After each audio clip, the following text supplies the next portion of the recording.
Հարգելի հետևորդներ, ABC լուրերն սկսում է իր աշխատանքը, ես Գառնի Մութաֆյանն եմ, բարի առավոտ։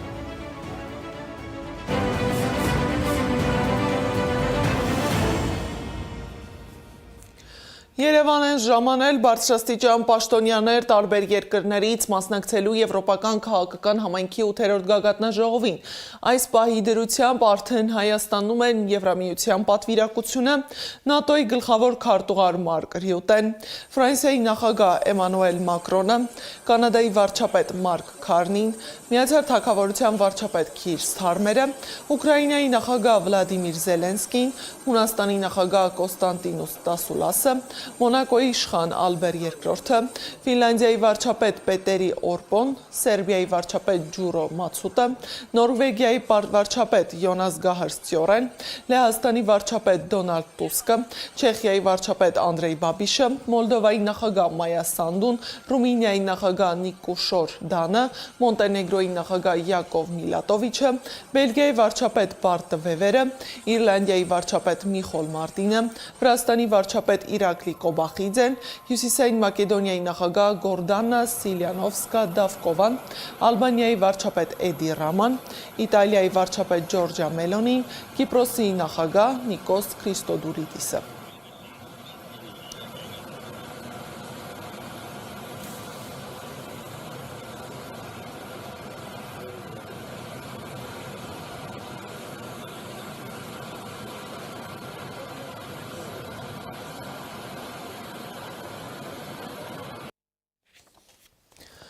Չնայած հրավերին, Թուրքիայի նախագահ Ռեջեփ Թայիփ Էրդողանը Երևան չի այցելի, Անկարան կներկայացնի փոխնախագահ Ջևդեթ Ելմազը։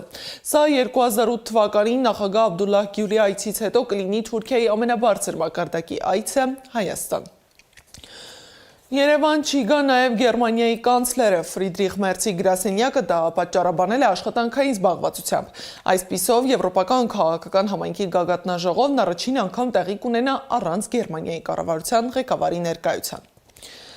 Գագաթնաժողովն արդեն սկսվել է, այն տեղի է ունենում Կարեն Դեմիրճյանի անվան մարզահամերգային համալիրում, սակայն մինչ ներսում ընթանում է 50 երկրների պատվիրակությունների մասնակցությամբ գագաթնաժողովը, դրսում բողոքի ակցիա է։ Ակցիայի մասնակիցներն ուզում են միջազգային հանրությանը, եվրոպական առաջնորդներին եւ բոլոր նրանց, որոնք մասնակցում են Եվրոպական քաղաքական համայնքի գագաթնաժողովին, ցույց տալ երկրում առկա խնդիրները, ոչ թե ներկայացվածը, այլ եղածը։ Մեր նկարանող խումբը համալիրի դիմաց է, միանանք և տեսնենք, թե ինչ է կատարվում այնտեղ։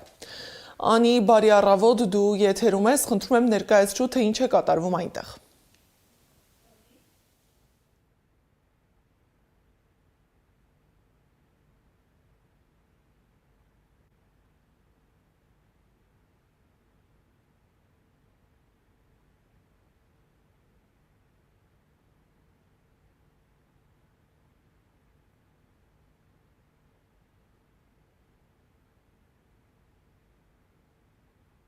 Կապ կհաստատենք իմ գործընկերոջ հետ, իսկ մարզահամերգային համալիրի մոտից ուղիղ միացմանը կարող եք հետևել YouTube-ի մեր ալիքում։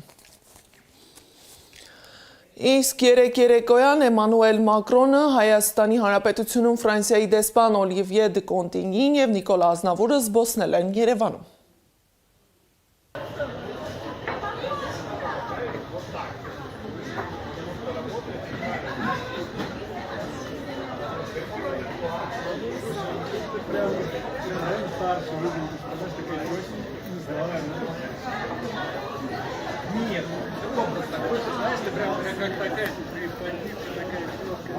Привет.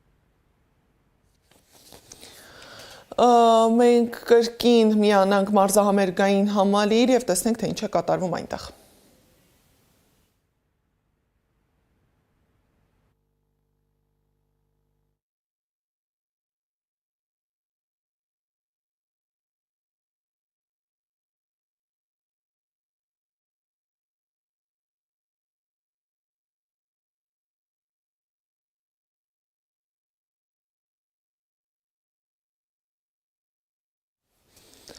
Ֆրանսիայի նախագահը պատասխանելով Նյուզեեմի հարցին ասել է, որ Ալիևի հետ կրկին կքննարկի հայ գերիների հարցը։ Ֆրանսիայի առաջնորդն ընդգծել է, որ վաղը հանդիպելու է Փաշինյանի հետ գերիների հարցը քննարկելու համար։ Ի դեպ, Գյումրին արդեն պատրաստվում է Մակրոնի այցին։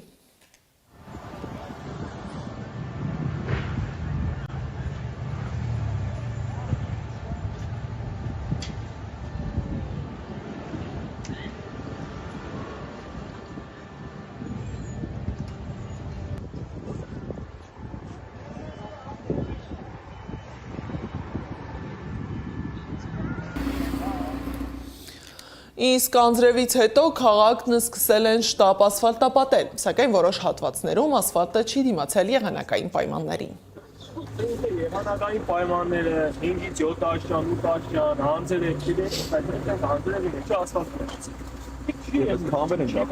parçoni her yapacağız. Eksterna her yapacağız. Ve daha mesela tar. Elenderna ya teknik bir mevcut çalışıyor. Orada mı aslında? Faiz bekanı. Ama bir şey kazanır. İşte bu yedi zaman sikeni sana bir kanun ortaya gidiyor. Ben hani ben biraz yapıyor yer kaçayım ben.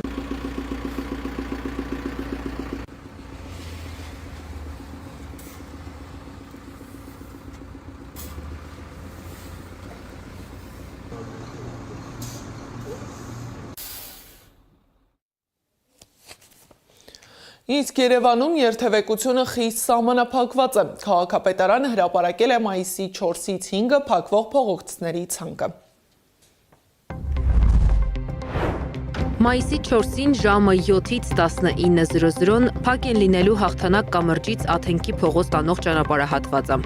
Քրքորյան փողոցից Ծիծեռնակաբերդի խճուղի տանող ուղղությունը։ Ժամը 7-ից 10:30-ը փակ են լինելու նաև Հանրապետության հրապարակը, Աբովյան փողոցը Սայաթ-Նովայի պողոտայից դեպի Հանրապետության հրապարակ հատվածը, Մաշտոցի պողոտայից եւ Գրիգոր Լուսավորչի փողոցից Հաղթանակի կամուրջ տանող հատվածները, Ագաթան Գեղոսի, Գրիգոր Լուսավորչի, Արշակունյանց պողոտա Խաչմերուկից Գրիգոր Լուսավորչի փողոց ուղղությունը, Շահումյան հրապարակից Բեյրութի փողոց ընկած հատվածը, Ազատության պողոտան, Բաբայան փողոցից Սարալանջի շրջանցիկ ճանապարհ տանող հատվածը։ Մայիսի 5-ին ժամը 8-ից 12-ը փակ են լինելու Հանրապետության հրապարակ մուտք գործող բոլոր փողոցները, Շահումյան հրապարակից դեպի Հաղթանակի կամուրջն ընկած ճանապարհահատվածը, Աթենքի փողոցը, Ծիծեռնակաբերդի խճուղին, Մաշտոցի պողոտան, Սայաթ-Նովայի պողոտան, Աբովյան փողոցը, Բաղրամյան փողոցը։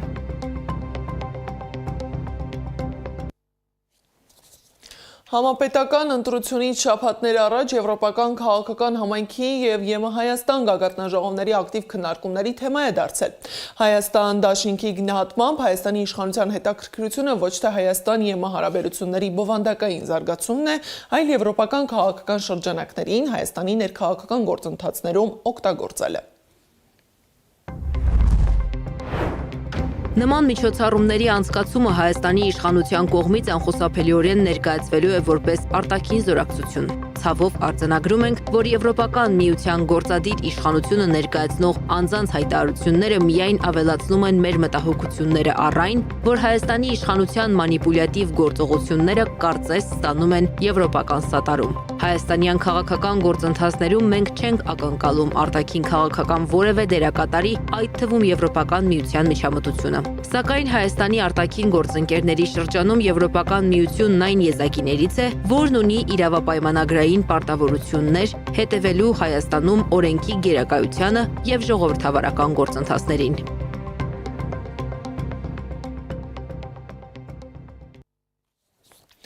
Միջազգային հայտնի իրավապաշտպան եւ փաստաբան Ռոբերտ Ամստերդամը վստահ է եվրոպացի պաշտոնյաները Հայաստան են գալիս ընտրությունից առաջ Փաշինյանին աջակցելու համար։ Ինձ անկեղծորեն ցնցեց, որ Հայաստանում գրեթե ոչ մի տեղ չեն երևում Բաքվում պահվող հայ պատանդների լուսանկարները։ Իսրայելում ես տեսել եմ հակառակ պատկերը։ Այնտեղ պատանդների նկարներն ամենուր էին՝ խանութներում, փողոցներում, հանրային բոլոր վայրերում։ Քանի դեռ նրանք գերության մեջ են, դուք էլ եք գերության մեջ։ Ես պետք է խոսեմ նաև Եվրոպական միության մասին։ Դուք ունեք համաձայնագիր, որտեղ իրավունքի գերակայությունը ներկայացված է որպես առաջնահերթություն, բայց գործնականում դա չի կիրառվում։ Քաղաքացիական հասարակությունն ունի բոլոր հիմքերը պահանջելու պատասխանատվություն այդ պարտավորությունների չկատարման համար։ Ես տեսնում եմ նաև մտահոգիչ միտումներ, կապված խոսքի ազատության եւ քաղաքական հավասարակշռության հետ։ Երբ աջակցությունը տրվում է միայն իշխանություններին եւ անտեսվում է ընդդիմությունը, դա վնասում է ժողովրդավարությանը։ Հայ եկեղեցու նկատմամբ ճնշումները եւս անհանգստացնող են։ Սա միայն մեկ անձի դեմ քայլ չէ, սա հարված է ձեր ինքնությանը, ձեր պատմությանը,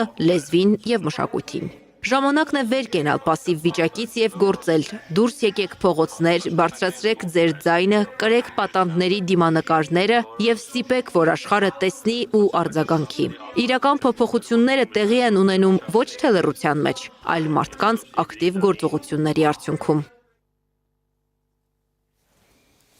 Մամուլի ազատության միջազգային օրվա կապակցությամբ կոնֆերանս է տեղի ունեցել, որի ընթացքում մասնակիցները խոսել են լրատվամիջոցների նկատմամբ ճնշումների, գերիների և խաղաղության մասին։ Քննարկումից մի քանի դրվագ մեկ տեսանյութում առանց մեկնաբանության։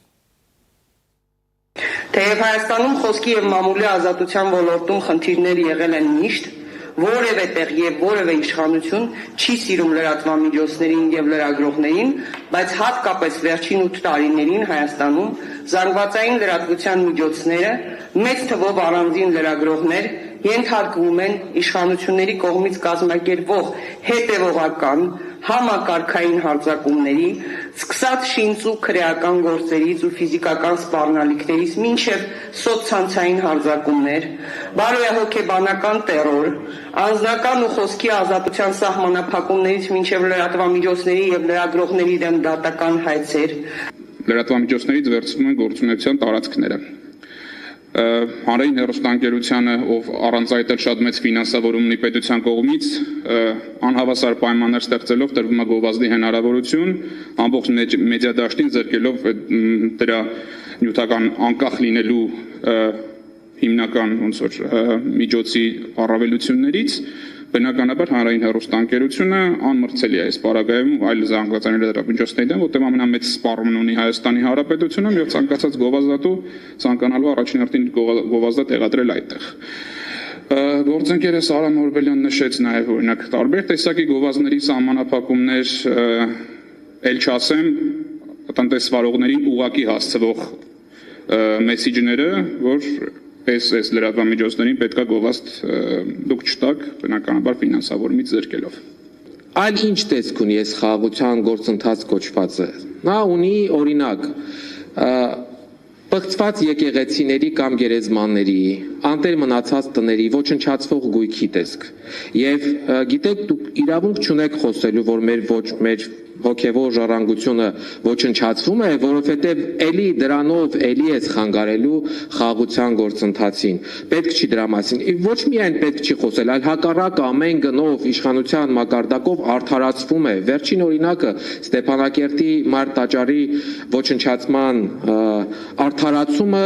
այսպես կոչված արծվաշենի հետ բերված մանիպուլատիվ եւ կեղծ անալոգիայի միջոցով։ Չգիտեմ, ինչպես բնութագրել, սա ոչ թե երեսպաշտություն է, այլ մի բան էլ այն կողմ է։ Մեծագույն խնդիրը բացը, որը մենք տեսնում ենք եւ կարծում եմ պետք է շարունակական բարձրաձայնենք, դա այն է, որ Հայաստանի Հանրապետությունը իր քաղաքացիներին ըստ էության միայնակ է թողել օտարերկրյա պետության հպակ հաստատությունում, ընդ որում մի պետություն, որտեղ ձևավորվել է հայատյացություն, խտրականության պետական քաղաքականություն, չիրականացնելով հյուպատոսական այցելության իրավունքը։ Սա ոչ թե մի ինստիտուտ է, որը ենթադրում է բանակցություն, պայմանավորվածություն, այլ Հայաստանի Հանրապետության համար երաշխավորված իրավունք է տեսակցել իր քաղաքացիներին եւ տեսակցության շրջանակում տրամադրել հյուպատոսական աջակցություն։ Զուգահեռ Հայաստանը պատրաստվում է հունիսի 7-ին կայանալի խորհրդարանի ընտրությանը։ Կենտրոնական ընտրական հանձնաժողովն այսօր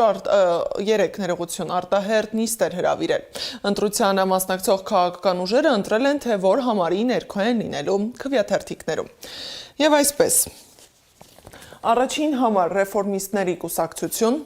երկրորդ համար բոլորին դեմ եմ ժողովրդավարական կուսակցություն, երրորդ համար ուժեղ Հայաստան դաշինք, չորրորդ համար Հայաստանի շնորհապետական կուսակցություն, հինգերորդ համար նոր ուժ ռեֆորմիստական կուսակցություն, վեցերորդ համար միասնության թևեր կուսակցություն, Բարգավաճ Հայաստան 7-րդ համար, 8-րդ համար ազգային ժողովրդավարական բևեռ համահայկական կուսակցություն, 9-րդ համար Քոչարի ազգային վերածնունդ եւ ազգի զարթոնք կուսակցություն, 10-րդ համար Հայ ազգային կոնգրես կուսակցություն, 11-րդ համար Հանրապետություն կուսակցություն, 12-րդ համար Քրիստոնյա ժողովրդավարական կուսակցություն, կուսակցություն, 13-րդ համար Ալյանս առաջադիմական ցենտրիստական կուսակցություն, 14-րդ համար Ժողովրդավարական համախմբում կուսակցություն, 15-րդ համար Դեմոկրատիա, օրենք կարգապահություն կուսակցություն, 16-րդ համար Քաղաքացիական պայմանագիր կուսակցություն, 17-րդ համար Հայաստան կուսակցությունների դաշինք, 18-րդ համար Հանուն Հանրապետության ժողովրդավարության պաշտպանների դաշինք կուսակցություն և 19-րդ համար Լուսավոր Հայաստան կուսակցություն։ Իսկ թե ինչ է տեղի ունեցել կենտրոնական ընտրական հանձնաժողովի արտահերթ նիստում, ռեպորտաժում։ Կենտրոնական ընտրական հանձնաժողովն արտահերթ նիստ էր հրավիրել։ Օրակարգում քաղաքական ուժերի գրանցման հարցներ։ Նրանցից 18-ը անարգել ներս մտան, բայց բոլորին դեմ եմ կուսակցության ներկայացուցչին թույլ չտվեցին մտնել։ Թույլ չտվեցին, որովհետև մարվելի կերպարներով էին եկել եւ ուզում Սպայդերմենի հագուստով մտնել։ Այդ գործը լավ կազմակերպելու համար հավաքել ենք մեր բոլոր ուժերը, մեզ աջակցող բոլոր հզոր ուժերին մեր թիկունքում կանգնած, ու հիմա պատրաստվում ենք մտնենք կենտրոնական ընտրական հանձնաժողով։ Կենտրոնական ընտրական հանձնաժողովի նախագահ Վահագն Հովակիմյանը նիստը սկսելուց առաջ ասաց, որ լիազոր ներկայացուցիչները դիմակով չեն կարող ներս մտնել։ Սպայդերմենի հագուստով առանց դիմակի ներկայացուցիչը մտավ։ Կենտրոնական ընտրական հանձնաժողովը մերժեց ԴՕԿ կուսակցության ընտրական ցուցակի առաջին համար Վարդան Ղուկասյանի գրանցումը։ Մերժել են կուսակցության ևս 2 անդամի գրանցում։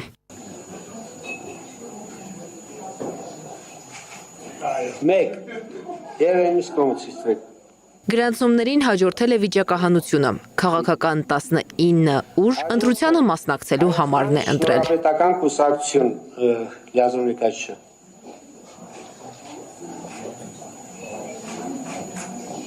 Խորհրդարանական ընտրությանը մասնակցող քաղաքական ուժերի վերջնական ցանկը հայտնի է։ Ընտրության քարոզարշավը կմեկնարկի մայիսի 8-ին։ Կարևոր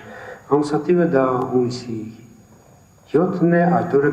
տեղի կունենան ազգային ժողովի հերթական ընտրություններ։ 35 օր է բաժանում քաղաքացիներին ընտրության օրից։ 17 կուսակցություն եւ 2 դաշինք պայքարում են խորհրդարանում հայտնվելու, Հայաստանի կառավարումը ստանձնելու, վստահության քվեն ստանալու համար։ Անիա Բախյան, Գեգամ Ղազարյան, ABC Media։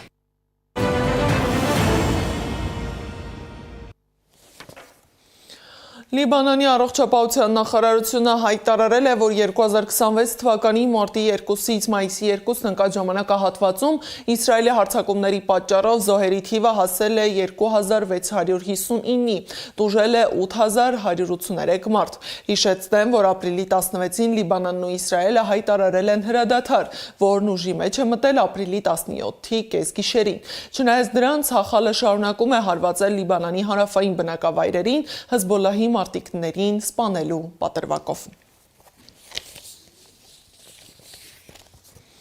Դոնալդ Թրամփը Իրանի առաջարկի մասին ասել է, որ իր համար դա անընդունելի է։ Հիշեցնեմ, որ Իրանը Պակիստանի միջնորդի միջոցով փոխանցել է ամերիկյան կողմին 9 կետից բաղկացած առաջարկի պատասխանը, որը կենտրոնանում է պատերազմի ավարտի հարցի վրա։ Թեհրանը հրաժարվում է ժամանակավոր հրադադարից և պահանջում է 30 օրում հասնել լիակատար խաղաղության։ Իրանն առաջարկում է նաև վերանայել Հորմուզի նեղուցում նավարկության կանոնները, վերացնելով գործող սահմանափակումները։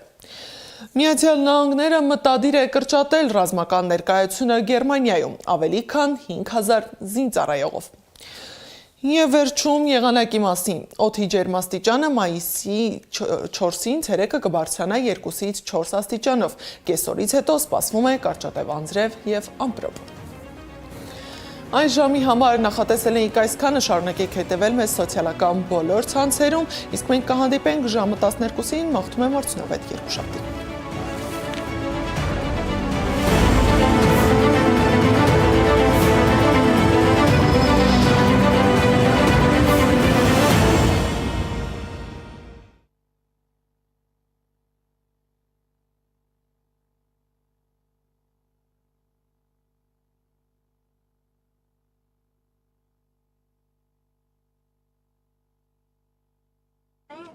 Խոսքը